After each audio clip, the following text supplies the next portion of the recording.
party tonight! What? TV party tonight! Oh, we got nothing better to do than watch TV and have a couple of brews. Don't want to talk about anything else! We don't want to know. We're dedicated, yes! To our favorite shows. Oh, my circuits! Everybody loves Hypnotoad. Scary dog! Pearson at Blurnsville. Futurama! Good evening. You are listening to a Radulich in Broadcasting premiere podcast, TV Party Tonight. I'm your host, Seth Radulich, the mandated reporter, and frankly, I'm mortified, Mr. Mark Radulich to you. And I got my name back. I got my name back. Oh, boy.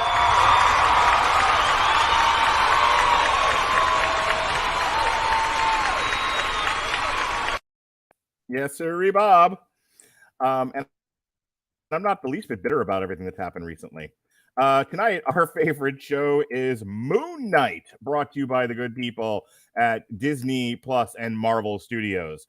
And joining me to talk about Moon Knight is the one and only, the godly, the saintly, good to his mother, some language, Evan Bevins. How do you do, sir? I'm doing pretty good, but I'm going to have to go back and purge my Twitter feed so that I can live up to all the words you're tossing out at me. You are my idol. Did you know that? I strive to be a little more Evan Bevins every day and a little less Mark Radulich. That's less sex pervert and more nice guy. Me too. You strive to be a little more Evan Bevins every day?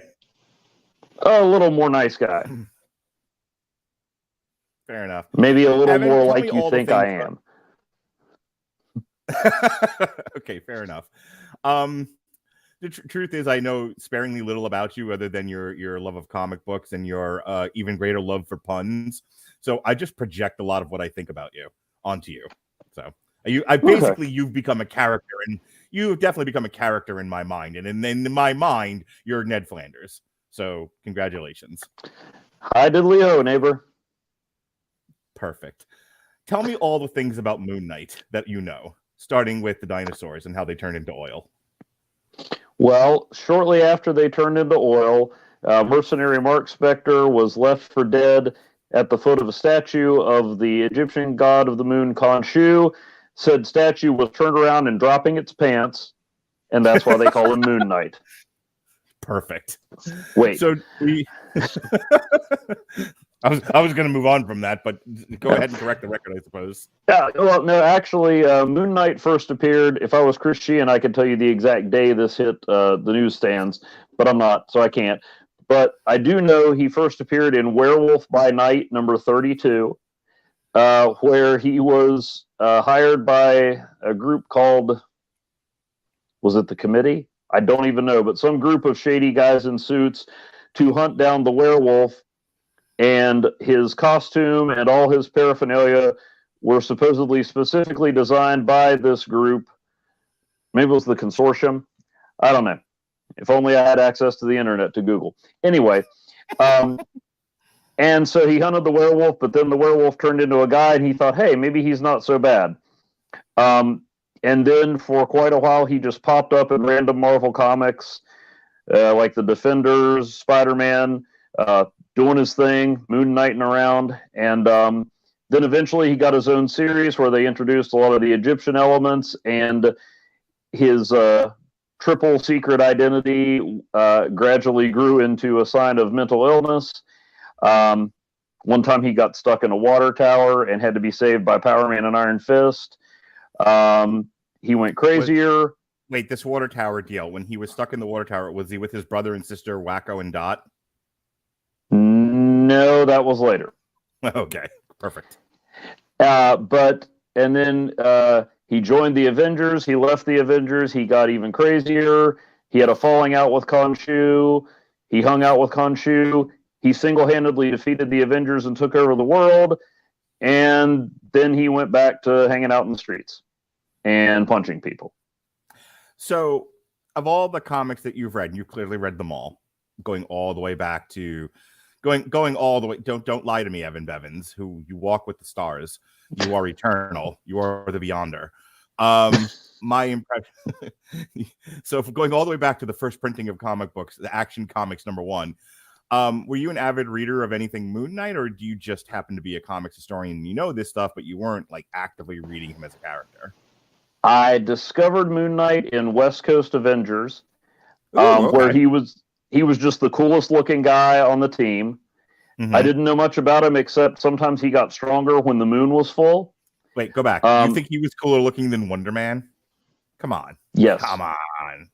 Okay, Whatever. in my defense, this was post trenchcoat Wonder Man. Okay.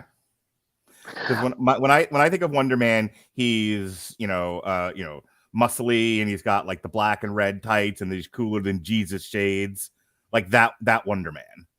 Do you think the Wonder Man that I was introduced to didn't have the shades, his eyes were glowing red, and he had a mullet. Fair point. Go on. One of the I won't go off on a tangent, but I highly recommend West Coast Avengers #41 to anybody. It's one of my favorite comics. Just is this the Hawkeye, Mockingbird, Scarlet Witch, Vision iteration? Yeah, but at that point, Mockingbird, Moon Knight, and Tyra had quit the team over a rather controversial story that has since been retconned. But the one where Mockingbird got raped by the Ghost Rider or whatever it was. Yeah, but it turned out he was just really clingy. Yeah. My understanding of that is that she chose to sleep with him just to annoy Hawkeye, like women do. That is, I haven't read that issue, but yeah, that's kind of it. So, yeah, putting aside the original story and the confusion the retcon creates, in this one they went to an exorcist to get rid of the ghost of Cowboy Ghost Rider, who was now called the Phantom Rider, and then Khonshu got out, and a death god came to kill Khonshu, and everybody started fighting, and it was magnificent. Alrighty. So what were your expectations for this Moon Knight show, given what you had seen? And it's so hard, with comic books and television shows, because, and this is sort of the fight that we all get into, all of us, just every single one of us. If you've read a comic book and you've watched a television show, you're fighting right now. And it's a fight between the people who read the comics and go, everything in the comics ever all at once in the show. And then the people who know how television works and are not married to the comic books in a monogamous relationship, devout, zealous monogamous relationship, going, that's not how television works. You have to take some of this, maybe a flavor of it, make a show out of it, because you need more than just the nerdy comic book people to watch this thing. And one side is going, I'm right and I'm not listening to you, la, la, la, la, la. And the other side is going, I don't even want to talk to you, nerd. And so, there's the fight over a show like Moon Knight, where, when the character has been around for nigh on 100 years, there's one or two stories that they could take. There's one or two iterations of the character that they could deal with. What version of Moon Knight do you do? And does any canonical version of Moon Knight translate to a television show? Do you have to tweak it at all in order to reach that so elusive general audience? And oh, by the way, it's also on Disney Plus. This is a family streaming service. So you sort of have to ride that line of, well, we want the nerds, we also want the families, we want the children, and this can't get too graphic or we're going to lose everybody because we're Disney. I mean, it's a wonder these writers of the shows don't do more cocaine. It really is, and I sympathize with them. So with all of that said, what were your expectations going into this, and were you a reasonable human being about it? I like to think I'm a reasonable human being about it. I know you can't do everything, and there have been so many versions of Moon Knight, and so many takes on him. Like I said, spanning from the water tower to taking over the world. So, right. But what you can do with Moon Knight is, since he does have multiple personalities, you can touch on a lot of them. So I expected them to lean into that, the mental illness side of it. And Right. I did predict there was a more recent Moon Knight story I read as I was kind of, getting prepared for it, that Jeff Lemire wrote. Yes. Yeah. The 2016 run. Yeah. Of like 8 issues. Yeah, I read those too. They were great. Wait, hang on, maybe not. This one was like 15 issues. Okay. I might not have all the issues right, but it was the Jeff Lemire version. Like the very first one, it was everyone's favorite comic for a while, and it's him with the all white background in the straitjacket. I think so. And he started out in a mental institution.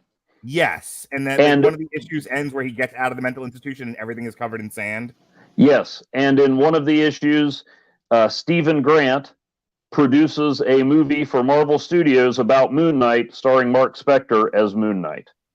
Yes. I'm going to put it up on screen. This is what I'm referring to, by the way. So it's 2016, Lemire, Smallwood, and Bel Air, and the first trade is called Lunatic. Yes.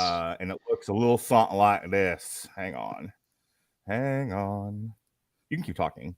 I'm just going to interrupt you. Yeah, no, I thought that was pretty interesting, and I thought they were going to borrow a lot from that, and not to get too far ahead of us, but episode 5 was pretty much that. So yeah, this is the iteration of Moon Knight that I read, and I want to say that I read at least the first 2 trades of it, and it's confusing, and it's much so.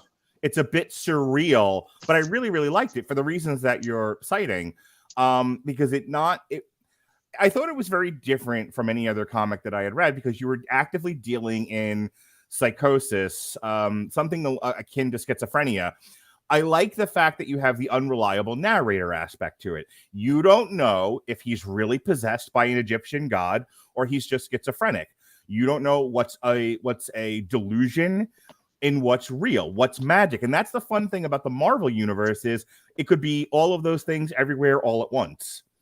Yeah, my main prediction for it was that I thought by the end of the last episode we wouldn't be sure if anything was real.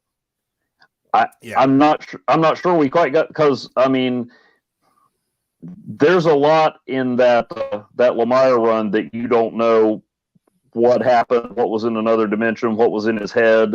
Right.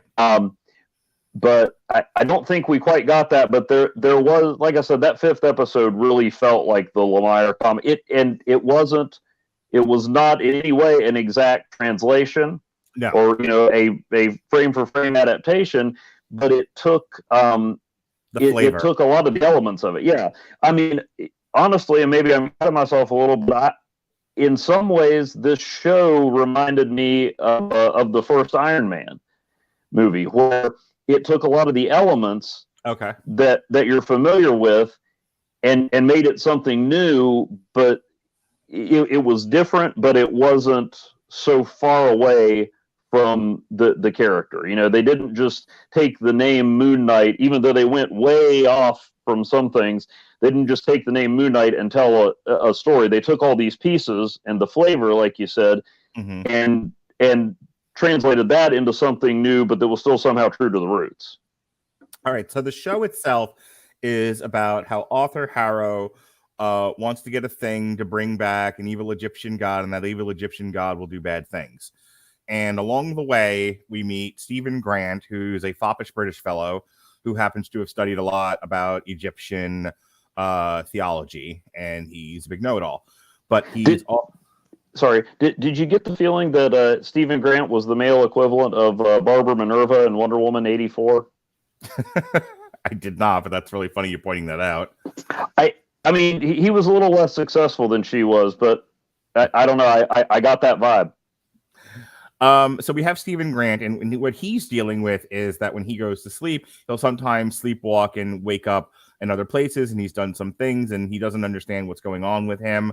And along the way, he runs afoul of Ethan Hawke's character, and over the course of time, he meets what he will come to know as his ex-wife or estranged wife.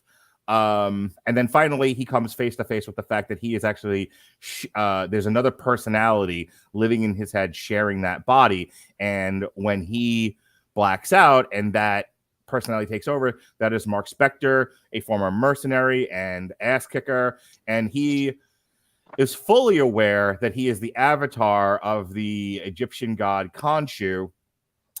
And at that point, it's a lot of the show, and this is where we can start talking about it. A lot of the show is like, it's half chasing, treasure hunting, trying to find the MacGuffin, trying to stop the bad guy from doing the evil, and half an exploration of active psychosis. And more to that point, it was reminiscent to me a little bit of WandaVision, where WandaVision was a meditation on trauma and grief. This was a meditation on trauma just by itself. That 5th episode where they talk about Mark having led his younger brother to his demise, and then having his mother become a drunk and abuser and take it out on him to the point where it drove him out of the home, and that he is overwhelmed with guilt throughout his adult life, such to the point that he becomes a killer. And then when given the opportunity to live again by Khonshu, does so. And then where we meet him along this timeline, he's sort of wanting to be done with all of that even that is too much to bear, but he's still got this embedded trauma in him. I thought it was interesting from a mental health perspective. And this is where a show like this appeals to me, because, there's active dissociation going on. He is abused and traumatized so badly as a child that he develops another personality as a coping mechanism for his mother's physical abuse and emotional abuse. And for dopey Marvel television, that's heavy, man. That's some heavy duty stuff. And I don't know, just because not everybody, again, is steeped in the mental health stuff as I am, how much of that resonated with people, how much of, I don't know how many people are turning to Marvel to have relatable, deep mental health stuff talked about that they can watch. A lot of feels like the audience is going for, would you please just punch something already and throw Kamehamehas at each other? So I want to toss it back to you. I've kind of thrown a lot out there. If you just want to pick some things up and shake them and talk about them. Yeah, I mean, I've always looked to Marvel to settle the serious issues of our day. Absolutely. Well, no, I'm being a little sarcastic, but I mean, you can tell stories like that. I mean, I've felt real feelings reading comics. Sure. And I thought it was very interesting and effective. I mean, part of it, I think you got to give a lot of credit to Oscar Isaac, who Stephen Grant could have been just this bumbling joke of a guy. Mm-hmm. But I mean, the scene where he goes to the restaurant to wait on, his dream woman that he doesn't remember asking out, mm-hmm. And that I don't think Mark Spector asked out either. And he realizes that it's the wrong day and she's not coming. Mm-hmm.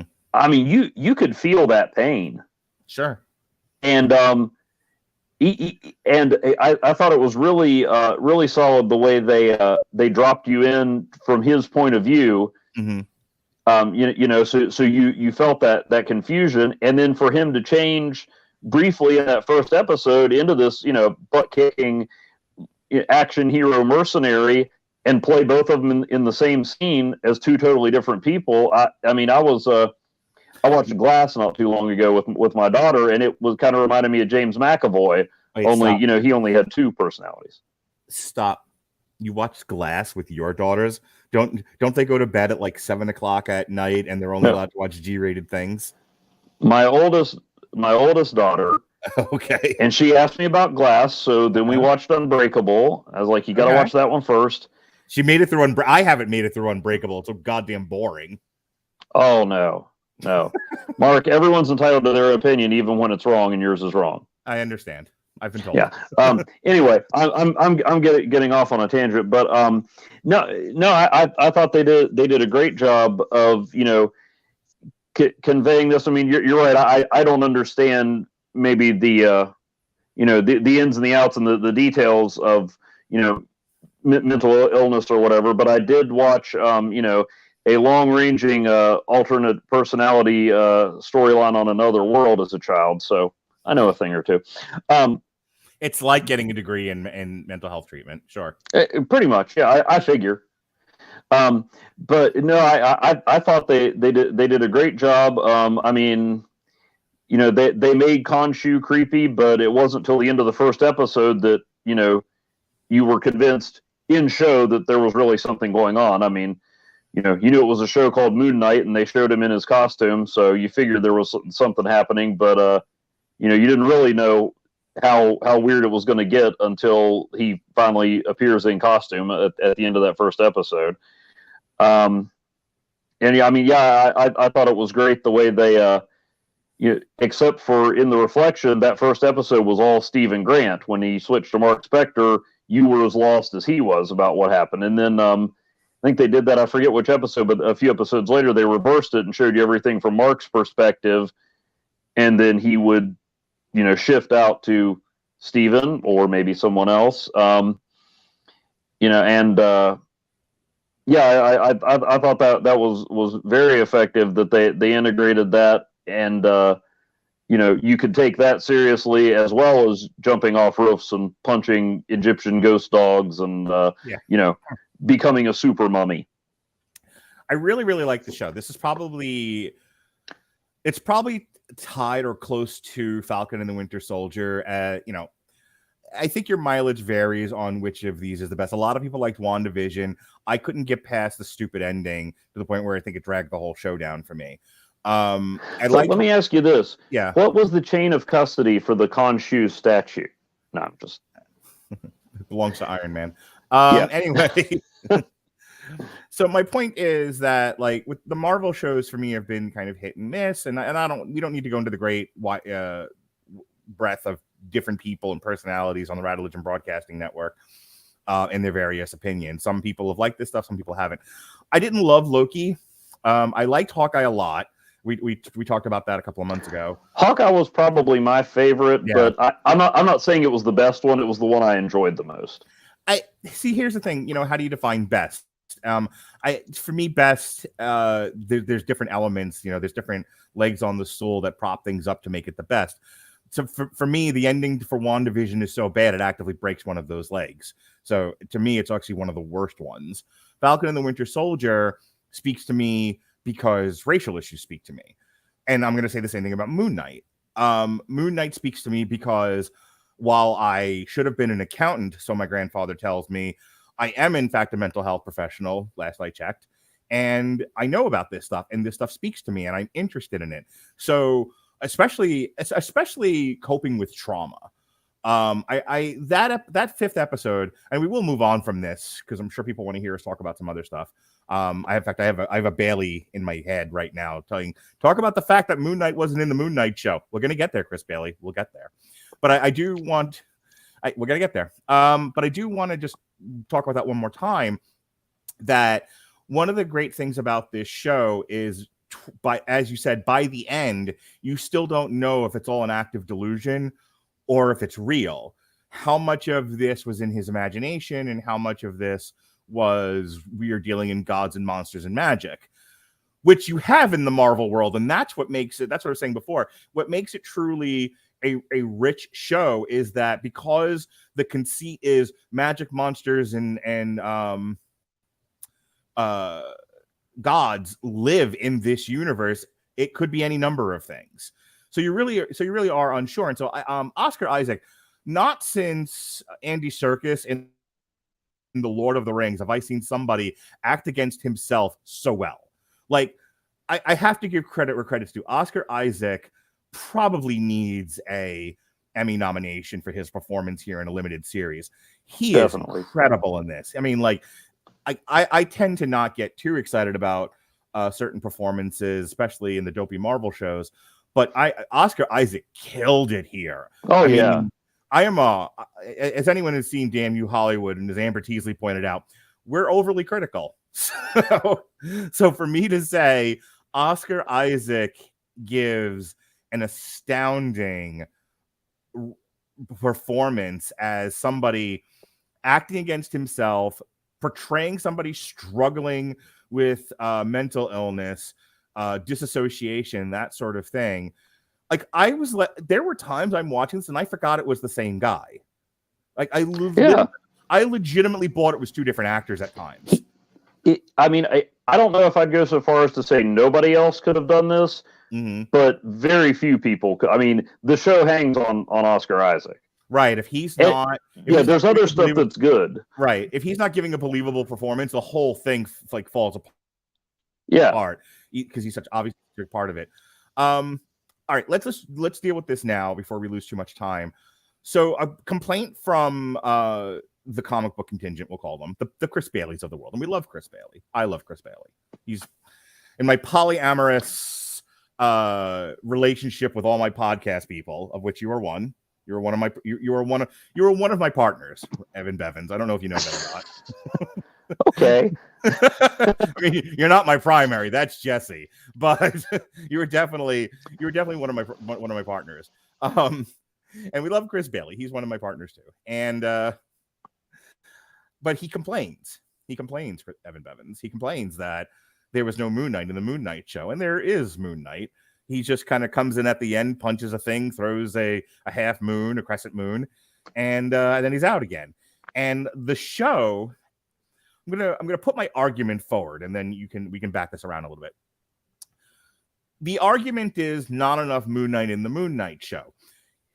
Okay, but they were telling this story that yes, it's called Moon Knight because that's the character in the comics, but they're not necessarily telling a story about Moon Knight.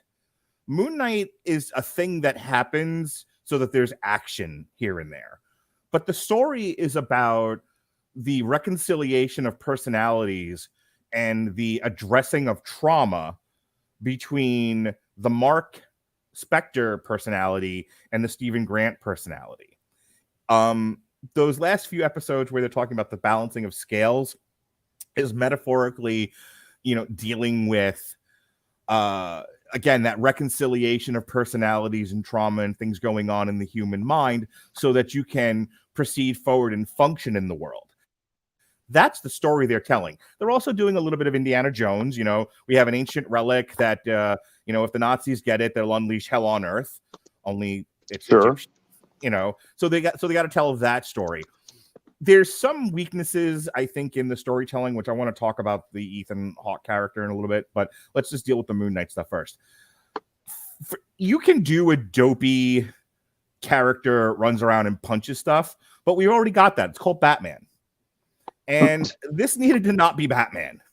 And I think, and he's not here to defend himself, so I don't want to put words in the poor guy's mouth, but I think Chris Bailey speaks for the trees, and the trees say, more punching, please. And I say, No. Let's not do 45 minutes of punching. I'm tired of that. I don't want to see that. I want to see these shows deal with them. Like Hawkeye wasn't 45 minutes of punching, but if you want a slight show with some fun action sequences and a lot of punching, Hawkeye's your jam. And if you want something that deals with that's slightly more has slightly more depth to it, that talks about something that might actually resonate with people, then Moon Knight and WandaVision up until the end are your jam. And I think it's okay to have different jars of jam. What do you think?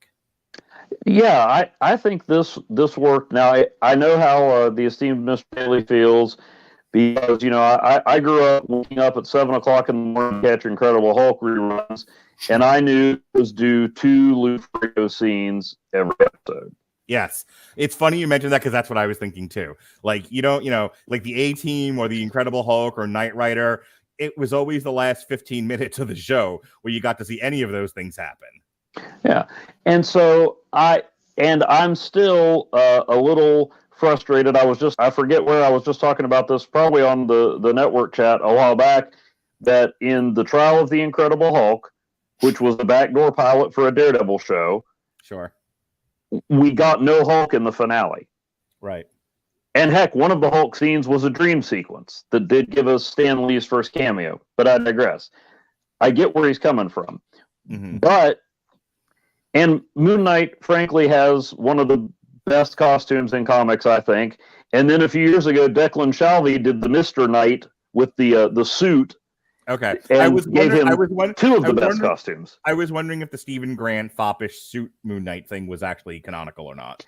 Yeah, but not. I mean, well, and again, I'm not ragging on it for not being exact, but in the comics, Stephen Grant is a millionaire, very suave, not British, and I honestly didn't read the first. I think Warren Ellis wrote it and Declan Shalvey drew it, so I don't know the origin of the Mr. Knight persona, but it wasn't anything like, it looked exactly like it, but otherwise it wasn't anything like how it appeared in the show. But again, the purpose of the show wasn't let's do Stephen Grant exactly like he's always been. It's let's take this character who has mental health issues and trauma and struggles, and let's tell an interesting story with him.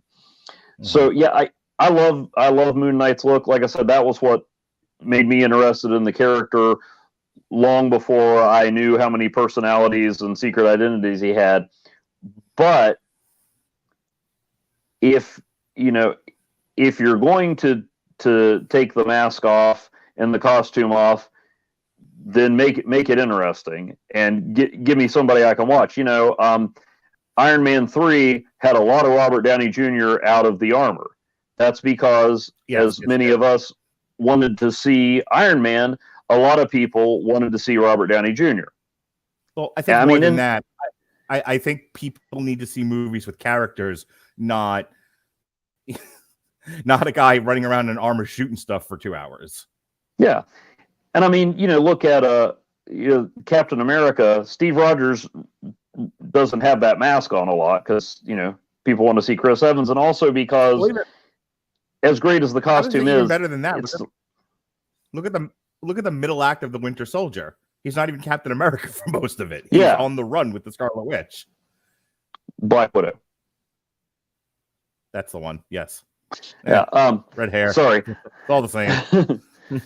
But I mean, yeah, I get that, but give me a story that is as compelling as Moon Knight is awesome looking, and I'll accept. I admit in episode 5, I'm like, wait, we're not even going to get one shot of the costume. It's just the Moon Knight action figure laying on the floor. But episode 5 was amazing. So I was there.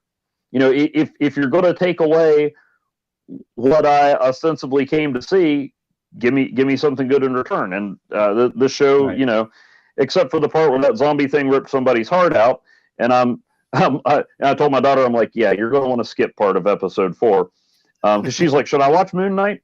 And I'm like, maybe. It did that. I wasn't really disappointed with much in the show. Mm-hmm. We spent the first half an hour kind of talking about all the great things about the show. Show's not perfect. It's got some issues. Those first 2 episodes are a goddamn slog. I almost the thing about doing this podcast for as many years as I've done it is it forces me to watch things I wouldn't have normally watched. I'm not sure I would have finished Moon Knight had I not had to watch it for this review. Those first 2 episodes were painful, and I get it. We're setting up the tension between Mark Spector and Stephen Grant. We are setting up the villain and his evil plot. We are setting up the girl in waiting who's going to rise to become a hero on her own because it's 2022 and all women must be heroes. There shall be no damsels in distress. Not a single one. Not ever. We're building. I mean, Stephen took care of that for most of the run. We're going to we're building towards A-Force. That's going to be the next Avengers movie. It's going to be A-Force. And it's going to be all chicks because women. You know what? Get it done. As long as we get a decent rendering of Dazzler on the screen, shorter A-Force member, I'll be okay. Evan Bevins. If we get a reasonable Dazzler on screen, I stop complaining about this sort of thing because I'll accept it. I'll allow it, Evan Bevins. I will allow Dazzler as long as she's got roller skates on and there's disco music playing at all times. That's fair. Anyway, it's the first 2 episodes. Like, I understand they're setting up the dominoes so that we can knock them down later. They spent about an hour per episode, and they spend the first 2 hours of the 6-hour movie just setting up all the characters and setting up the tension and slowly moving things along. But I'm not kidding when I tell you it nearly lost me. Episode 3 is so good, it brought me all the way back, and then we were off to the races after that. 3, 4, 5 are outstanding, and 6 isn't the dumbest thing I've ever seen. I guess when you start talking about giant alligator god and giant dead bird god and giant hippo god, there's a certain level of silliness you just have to accept or turn the show off, and I do, but that doesn't make it any less silly looking. But again, you're building to the finale. It is the 11th commandment sent down from God and carved in stone that then Mel Brooks dropped that said all finales must have stupid fight scenes in them because that's what the kids want. So I get it and I don't complain, but I want to talk about just the slow pacing and the almost arduous, like, it feels like Stephen Grant for the first 2 episodes is running around in a circle like Mr. Bean with the turkey on his head. And I didn't need 2 hours of that. 1 hour would have done it. That's my frustration with it. And I also want to talk about Ethan Hawke, but I've said a lot now about the pacing of the show and its unevenness, and it's a little, too slow of a start for me. What do you think? The first 2 episodes are definitely the slowest, although, I mean, you did get some action when he ends up in, Holland or wherever he was. I will say the MVP of the first episode, even above Oscar Isaac's acting, is Engelbert Humperdinck. I have had Lonely as a Man Without Love in rotation playing ever since that episode. Nice. That song is just, it's like almost parody, but the fact that it's real just it's wonderful. I would say maybe, and since you were ragging on Unbreakable, I'll bring it back to that. My argument about Unbreakable for a long time is, honestly, yes, it is almost painfully boring in places, but and maybe he went overboard, but I think they were trying to ground their fantastical story in the real world. So I think some of that was intentional. So I wonder if maybe that slowness was meant as a way to get you to buy into this before they brought out the Egyptian kaiju, which honestly, of all the things that I thought crazy things that could happen in the show, weird things, kaiju was not on my bingo card. So let alone talking kaiju voiced by F. Murray Abraham. So yeah, it was it was a little slow.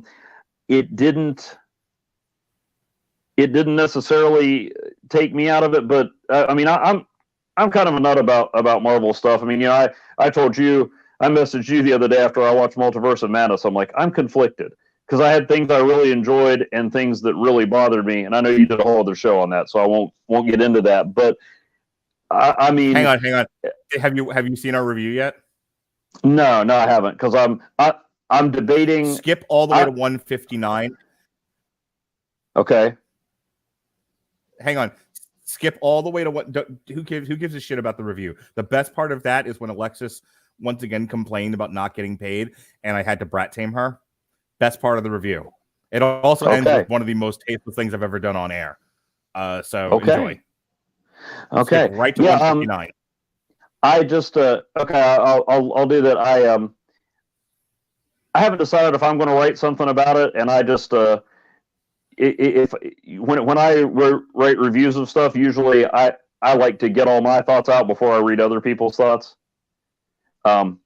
Okay, I'm honestly not asking you to acknowledge our review. I just want your feedback on how I had on how I mistreated Alexis at the end. I broke the poor woman, and I'm quite proud of myself. That sounds delightful. But my point. Hang on, you asked to be here. You know what I'm like. That's true. That's true. Anyway, that you broke me, and it didn't even take much. No, all that was to say that it would take a lot to get me to go, I'm done with this Marvel thing. So maybe I'm a little more forgiving than that. But yeah, I mean, Isaac's performance kept me going through it. Ethan Hawke did a good job too. That's the word I was looking for. Oscar Isaac's performance is a revelation. It's that good. There you go. Yeah, I mean, he's fantastic. But I mean, and there were some cool lines. There were some funny moments. I mean, I put here that Isaac as Stephen was simultaneously pitiful and hilarious. Like, I'm laughing at him, and then I feel bad for the guy. So I mean, what was that about Ethan Hawke? Well, I didn't know if you were getting to the end there, but I want to, before we run out of time, I want to talk about Ethan Hawke because yes, I'm a little, you use the word conflicted, and boy, that's a good one here because Ethan Hawke's a hell of an actor. He's very, very good, and he's not acting badly in this show. I think this is characterization issues and direction issues. There's definitely some writing issues there. Let me start with that. I did not get a clear sense of what his motivations were other than bad guy do bad thing. I never got a real sense of what he was because he comes across like a cult leader, and then he's kind of an evil wizard, and then he's just wanting to unleash the evil. And it's just it felt like it felt like in the script there was so much focus on we really, really, really, really want to use the dopey Marvel as a vehicle to deal with mental illness. And then there's always somebody in the room going, but what about the fist fighting? What about the evil doing? And they're like, and the guy with the magic wand wants to unleash evil. Fine. We'll fix it in post. Like the thing with Marvel, and Robert and I have documented this on various podcasts at any number of times. Marvel's greatest weakness is its inability to create memorable villains with a very clear motivation to what is going wrong. And here's why you need that. If you don't have a villain with a clear motivation for what it is that he wants to do and why he believes that doing this is the right thing to them, you don't create the tension needed for the high stakes. And if there's no high stakes, there's no reason to buy into this show other than the other things that I mentioned. But I think it's hard to bring people along when you don't feel like, if you've ever watched a show and you're like, I want to know how, like Breaking Bad's a really good example of this. You really wanted to know. I remember the second to last episode, you didn't know what the machine gun was for. You didn't know what other things he was doing. And like, and I remember like there were debates about it. They're like, "Oh my God, what's he going to do with the machine? What's he going to do with this? What's his nuts going to get out of the basement?" All of this stuff was there, and there was a very palpable feeling of I want to know how this ends. You've brought me along on this story. These details are so juicy. There's so much in the way of high stakes here, and so many threads that are still left unresolved. I need a conclusion to this. I want to know how this ends. I want to get to the bottom of this roller coaster ride. Without a solid villain with a clear motivation and goal, and you don't have those high stakes, and therefore the audience kind of doesn't care if this ends or not. You're just going to, it's sort of, instead of a roller coaster, it's more of a merry-go-round. All right, the ride stopped. Everyone get off. And that was kind of how I felt about the end of Moon Knight. I was much more interested in the inner struggle between Mark and Steven. When they have their moment in the desert and they, and as Faramir says, they come to have an understanding, and then they leave, Egyptian hell or whatever it is, so they can go into episode 6. That for me was the end of the show. That 6th episode, I could care less about. I watched it because it had to be watched. But for me, the story they were telling was resolved at the end of episode 5. And because the Ethan Hawke stuff's not particularly strong, and he's doing his level best with it. But again, I don't understand why directors and writers feel like mumble, peg, and whispering constitutes a character. So I'm going to go ahead and kick it back to you because I've thrown a lot out there. I just didn't feel like that end of it, that leg of the stool, was particularly strong. No, you're right. His performance wasn't bad, but yeah, his motivations were not very clear. That's Harrow is, even though he's the first guy you see in the show. I meant to bring out a glass and put a towel over it and act like I was going to break it, but I forgot. Yeah, that's a secondary plot at best. Yeah, the action is all Oscar Isaac wrestling with Oscar Isaac, and Ethan Hawke's there to direct the people that Moon Knight punches. It feels like most of the time. I mean, right. He wanted. I mean, the part that I found interesting about him was, that he was a former Avatar and Khonshu treated him badly and all this stuff. And I like the fact they've done this in the comics some too, that Khonshu's not really a good guy. He's trying to do good things, or at least he thinks he is, but he's not dealing straight with Mark or Steven or whoever. And even if he wants to do the right thing, he doesn't give a crap about who he has to step on to do it. So I thought that was interesting, and that they conveyed that as well as with with Khonshu, that hey, Khonshu's not just this nice guy in a white hat with a gleaming white bird skull. But yeah, some of the other things, like the overall plan. So he wants to bring Ammit, his evil goddess crocodile lady. He wants to bring her back so she can stop all the evildoers before they do evil. But then I think in the last episode, she says to Harrow, well, you'll be the person who does what I need you to do. You'll be unbalanced. And he's like, okay, well, I can accept that. But she's like, basically, well, you'll do evil to do my will, which I thought was kind of interesting. But then that also doesn't answer, well, then why are all his followers who are doing bad things okay and perfectly balanced if you know that they're doing the wrong thing for you? I don't know. That got kind of confusing. And then it was just like, well, we got to get to the, as you would say, the punchy parts. Yep. See, yeah, it wasn't very clear. I will say that when we got him being Dr. Harrow in the asylum, I enjoyed that. It wasn't to the level of Oscar Isaac playing two different roles, but it was, neat to see him, kind of play the same character in a totally different light. But again, that was the performance. He's not very fully developed, but I can do the Marvel go-to and say he was better than Malekith. Credit where credit's due. Ethan Hawke's performance as the Doctor shows that there is some level of restraint, because they could have made him so smarmy and so obviously evil, it would have taken me out of the show. But I legitimately believed he was trying to actually help Mark deal with his trauma, and that I believe the stuff at the asylum was real because Ethan Hawke's performance was resonant.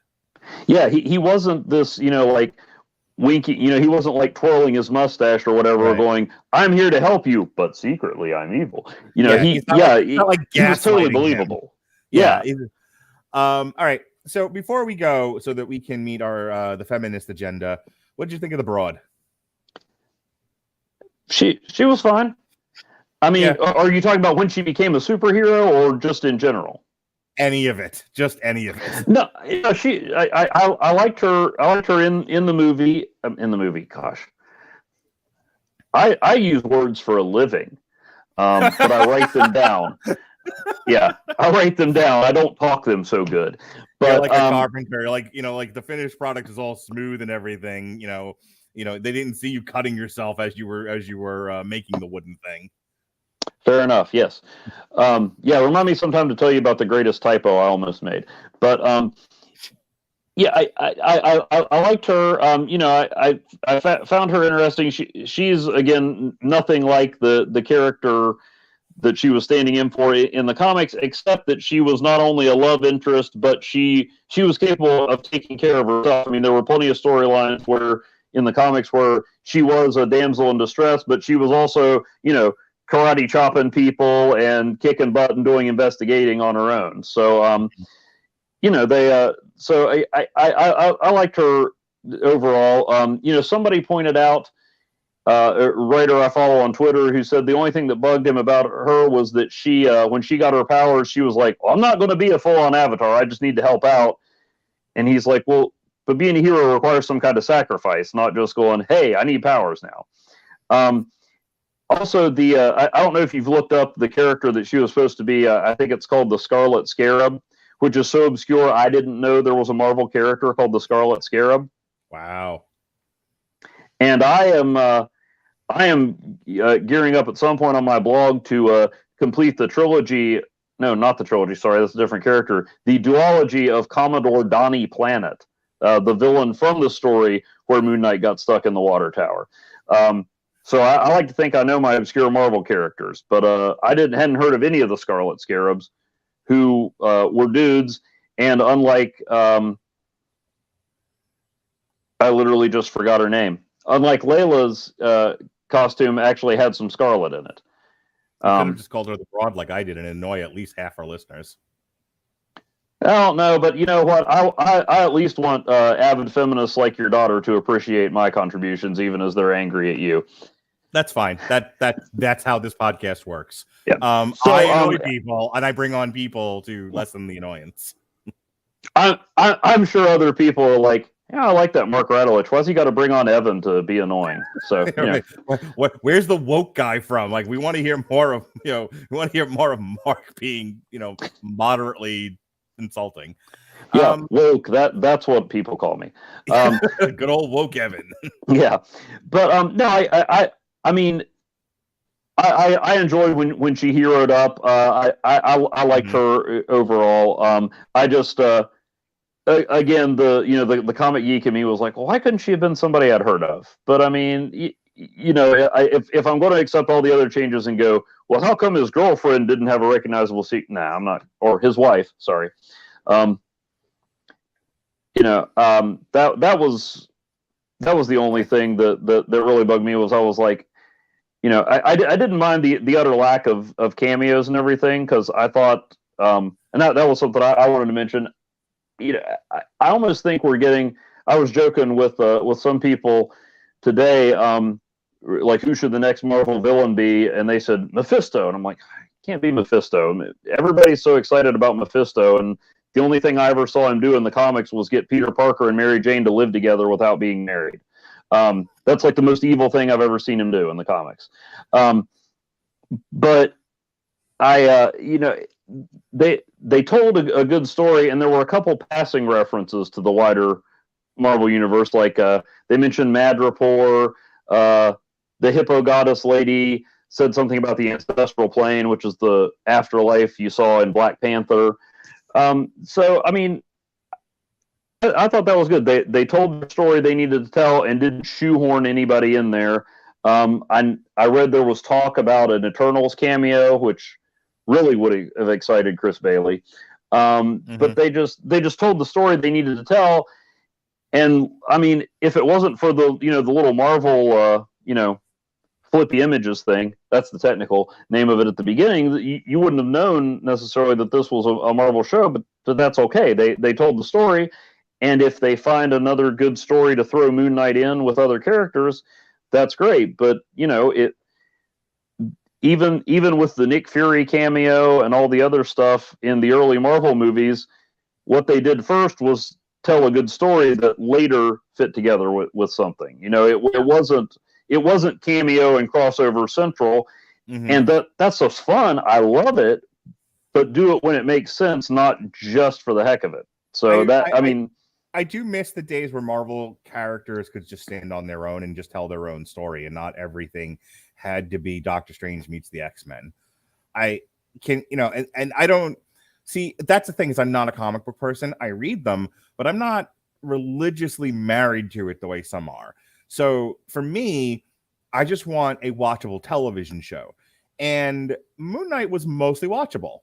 A quick thing about the gal, she's fine. I as an adult who watches television, I just wanted there to be some sexual chemistry between Oscar Isaac and, I should probably stop calling her broad. What the fuck is her name? Okay, there it is. May Calamaui. Yeah, you notice I just called her May because that was all I was comfortable with pronouncing. Yup. Okay. Jesse Starcher hanging out with us on YouTube says Moon Knight did a cameo. Look, you nerd. We can write stories for adults in these here Marvel shows. It's true. Anyway, good old May there and Oscar Isaac had some really nice sexual chemistry. She wasn't particularly twatty.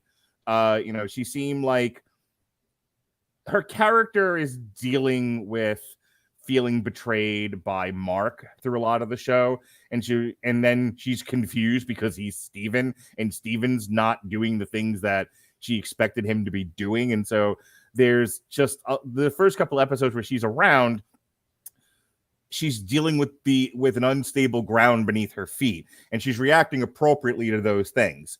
So to some that might seem twatty, but I think they did a good job of, well, what if we took an actual human being and did all these things to him? How would they react? They'd react this way. All right, that's good. And then, if I have to talk about the stupid ending with her, because all girls must have superpowers because they are brave and strong. My daughter will like it if she ever watches it. And women are people too, and they deserve to see themselves reflected on screen in big, strong hero roles. Yay. What did you think about the line? I was kind of torn on it where the kid goes, "Are you an Egyptian superhero?" And she's like, "Yes, I am." And I'm like, I get that. The example I always use is, I don't know how much you follow the NBA, but I was really excited 20-some years ago when Dirk Nowitzki hit it big. He was a big, pale, white German guy who could shoot the lights out, 7 feet tall. And I'm like, and then for a while I was the guy who was like, well, you can't have a white character be played by a black actor. That's insane. And then I got over it because Michael Clark Duncan was the Kingpin and he was fine. But eventually I brought those two disparate things together, and I'm like, why did I think it was so awesome that Dirk Nowitzki was a big, goofy-looking white guy who could shoot? Well, because I'm a big, goofy-looking white guy who can't shoot or play basketball that well. So sure, I thought it was neat that someone like me was doing that. So I get it. I thought maybe it was a bit much to come right out and say, why, yes, I am an Egyptian superhero. Wink to the camera, It felt like a studio note, but there's no getting away from that. This is a big studio that serves a lot of masters and has an agenda that they're pushing. I'm not like some people who have to have a meltdown about it every single day of my life, but I'm going to call it out when I see it. I also don't care enough to get mad about it. It is what it is. Yeah. And I know you don't want to make this a 14-hour podcast, but there was one other thing I wanted to mention. Okay, because after that we're going to conclude. Make it a good one. Okay. The credit scene. Now, I was a little burned by Hawkeye because I really wanted something else other than the full extended I could do this all day number. But whatever. Sure. So this one, I'm like, okay, credit scene. And again, I was still, even though I was fine, I was thinking, oh, is this where we're going to get our big cameo or whatever? And they bring in Jake Lockley, who is very nearly, you're not the only one who can do Lord of the Rings references, the Tom Bombadil of this production. Where is Tom Bombadil? Where is he? I want to see him. So Jake Lockley is the other major Moon Knight personality. But I don't know, I kind of felt like, we did all this thing about Mark and Steven coming to balance, and I know there has to be more stories to tell if you're going to do another season, but just kind of going, ha, guess what? There's a whole other personality. Khonshu's still pulling the strings. They're still screwed up. I don't know. It kind of bugged me that was in the mid-credit scene, because it's like I don't know. It's like, hey, all that you watched? Yeah, not really. It sort of bugged me. It didn't bug me that there was another personality and that there's more story, but it just kind of was like, hey, here's the story wrapped up. Nope, all that was hooey. Yeah, well, it pointed backwards instead of forwards. You're 110% right. It's a big flaw with all of Marvel's writing, from the movies to the television shows across the board, is that they trick you into getting invested. They might even write a really, really good show or a really good movie, and then just when you're like, okay, Marvel, you mad geniuses, you got me back, I'm here, so what else you got? They pull the rug out from under you. And, it's like Lucy with the football. They pull the football away, and you're like, oh, nothing matters. It's all crap. Every time is a flat circle. It's all relative. I mean, that's a big problem that Robert and I talk about. Look, I know everyone. It's fun to tweak Robert Winfrey's nipples, and and pick at him and say, "Oh, you just hate everything," or he's really smart and insightful, and he knows when things are crap. Now, he has meltdowns about it, okay, but that's his charm. But that doesn't make him wrong. That's a big problem. A lot of us who think about these things and talk about them and put them out for public consumption have with the Marvel Cinematic Universe, is that they don't have enough self-control to stop things before they become utterly irrelevant. Okay, so Jesse has a question here. I want to know where it ranks amongst the rest of the Marvel D+ shows for you guys. So let's do this really quick, and then we'll go right into plugs. Okay. Okay. For me, because of the themes and because of Oscar Isaac's acting, this is the best of all the series so far, by far. I understand Chris Bailey's penis just fell off along with his jaw, but just everything just dropped right off of Chris Bailey. His poor wife is like trying to put his penis and his jaw back on, and now he's going to sit on the roof crisscross applesauce and ask why, Tommy, why? But it's true. It's damn true. I'm the expert. This is the best of the D+ shows, of the Disney+ shows so far. For me, after that, it's probably just in terms of pure, again, in terms of themes, maybe not so much execution, but definitely in terms of themes, it's Falcon and the Winter Soldier. Then after that is Hawkeye. Right smack in the middle is Loki. What a nothing show that was, but it's not the stupidest thing I've ever seen. Then is What If. And then at the ass bottom is WandaVision, because I'm sorry, I can't forgive it for that ending. It was a great idea. It was an interesting play with concepts and themes and whatnot. It was definitely an interesting meditation on grief and trauma. And then at the end, it was Dragon Ball Z, and I'll never get past the stupid line they gave to Black Captain Marvel, that when something like, they'll never understand the sacrifice you made after you tortured them for weeks on end. Sorry, you don't get to be a good show after that.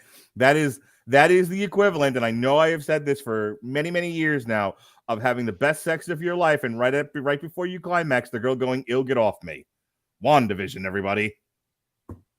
Your witness. Moon Knight's at the upper end for me. I really liked WandaVision. Good for you. It's terrible at the end. Is it though? I don't know. I get. I don't quite put Moon Knight at the top. To me, it's WandaVision or Hawkeye. But again, I mean, maybe. Wow. I'm sorry. Go ahead. But as we've established, I judge things a little differently from you, and Sure. I'm less about. It's not that I don't appreciate the craft, but I lean a little more heavily into how I feel watching it. Okay. Which does discount some of the craft, but no, you're entitled to watch television like a girl. Please continue.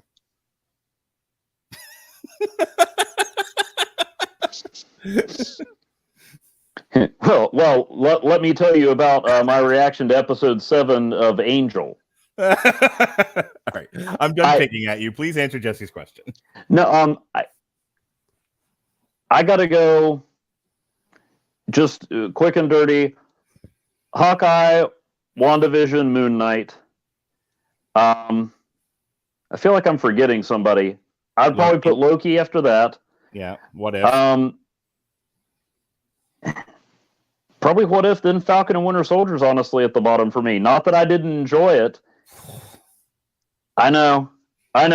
It's a good thing you're pulling back, or you'd have to come up with excuses for why I'm not on any more shows. I enjoyed Falcon and Winter Soldier, but it really did feel like a 6-hour movie to me, whereas the others felt, more like shows. Okay. What If I was surprised I didn't get more into, because I adore the What If comic series, and I thought there were some good things in the show, but anyway, now that I've made parts of your anatomy fall off. You're an interesting fella, Evan Bevins. All right, folks, that is our review of the Moon Knight miniseries. My understanding is that they're not doing any more Moon Knight. Moon Knight may show up in other stuff. I know this Halloween they're doing a Werewolf by Night show. There's also an aborted cameo. There's talk of a Midnight Suns thing with Ghost Rider and Moon Knight and this guy and that guy. I'll be curious if they kind of like Anson Mount from Inhumans showing up in Doctor Strange. I'm wondering if they'll end up grabbing the guy that played Hellstrom in the ridiculously bad and boring and terrible and waste of time Hellstrom show that was on Hulu. I haven't watched that. This may surprise you, Mark, but I'm not a big Damon Hellstrom fan. I'm so surprised. Anyway, so but I like Hellboy. That's fine. Which one? You like the first two Hellboy movies with what's his nuts, or the new one with the other guy? I haven't seen the new one with Sheriff Hopper. I like the comics, and I enjoyed the first two movies. Yeah, I thought they were okay. I don't remember that much about the Golden Shower, but I'm sure you thought it was fine. Yeah, you know me so well. Anyway, so I'm sure we'll see Moon Knight again. They wouldn't have done the show if they weren't planning on using the character at some point. So like much like all of the stuff in Phase 4, and I do want to just quickly, really quickly touch on this because I don't want to drag this out any further. But there's a lot of impatience. Again, the Chris Baileys of the world, there's a lot of impatience with Phase 4. Can we calm the fuck down about it? Can we please just wait to see what the plan is? Like, Paramount, I think, distributed the first Iron Man, if I remember correctly. Universal did Hulk. They weren't even like part of Disney. They didn't know if this was this whole operation. Like they clearly had a thoughts about what there was going to be. I think Kevin Feige has had a Bible with Marvel stories, for decades. And obviously when they did the first Iron Man, there was thoughts of, hey, if we ever get to the Avengers, we'll probably do Loki. That's comic canonical. And if we can go any further than that, we'll probably do the Infinity Gauntlet. But let's get Iron Man out there and see if, let's throw Iron Man in the bed with Madonna and see if she'll sleep with it. So, but my point with bringing that up is, other than I like the phrase, throw it in the bed with Madonna and see if she'll sleep with it, is that there was a lot of setup in Phase 1. There was a lot of setup getting to the Avengers. And when you think about where we landed with Endgame, how much needed to be set up. They didn't know if they were going to have Spider-Man. They didn't know if they were going to have Ant-Man at one point. Like that, Ant-Man has two different directors and it's almost two different movies. I think there may have been blueprints for a Guardians of the Galaxy movie, but who knew if that was even going to hit? Or if there was going to be a second one that would lead into Infinity War. I mean, obviously they had plans for Thor, but no one knew if that was going to resonate with people or if Chris Hemsworth would even stick around. Yeah. So let's give him a chance, because everyone's like, oh, Phase 4 sucks. Fucking Shang-Chi, who's that?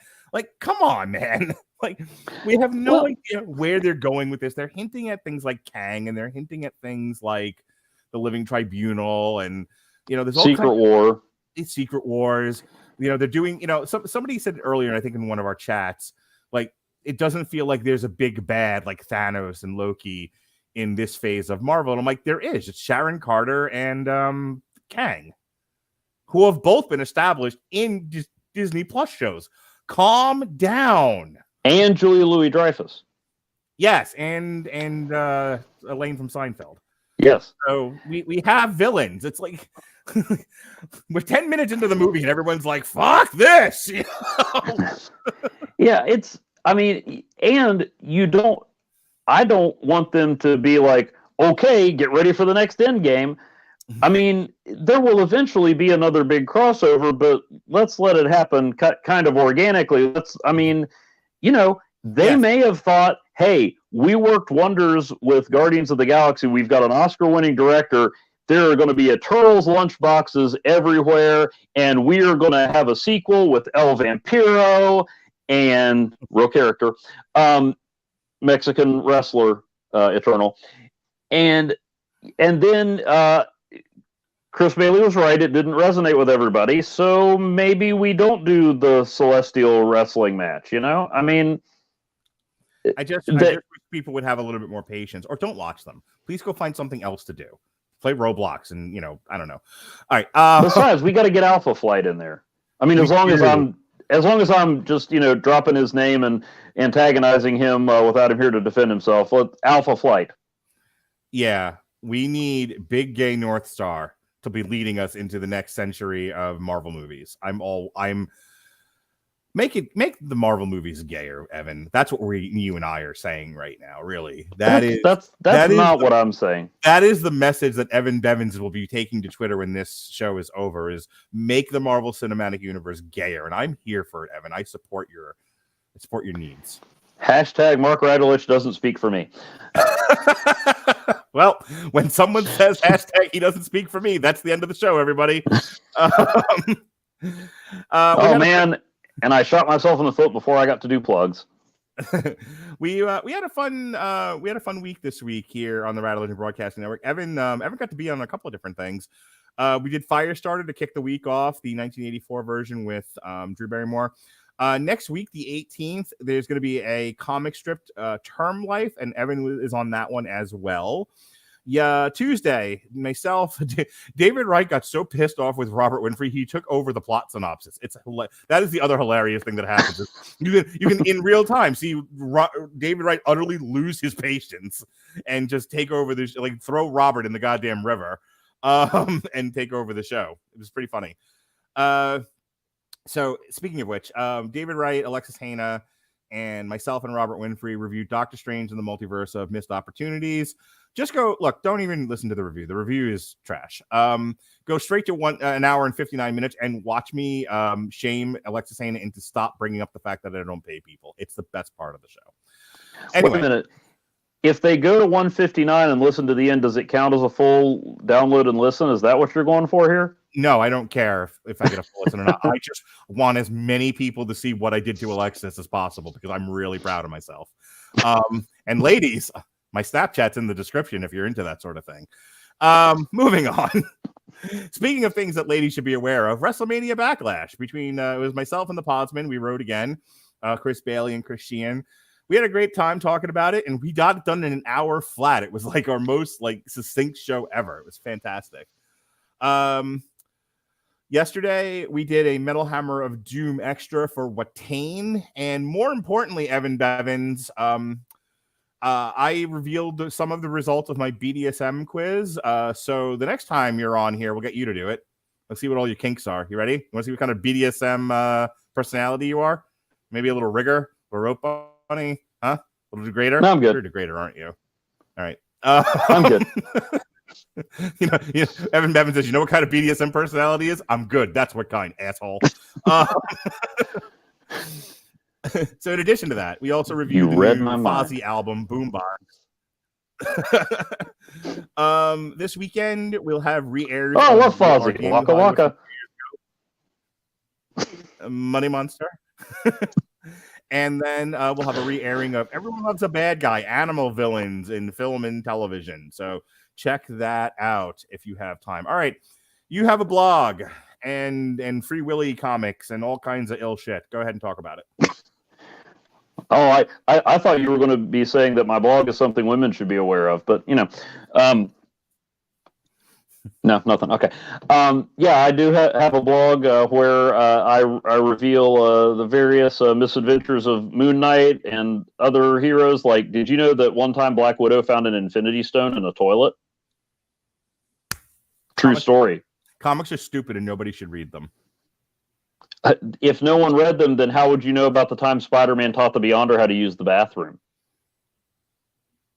I'm actually blinking help at this point.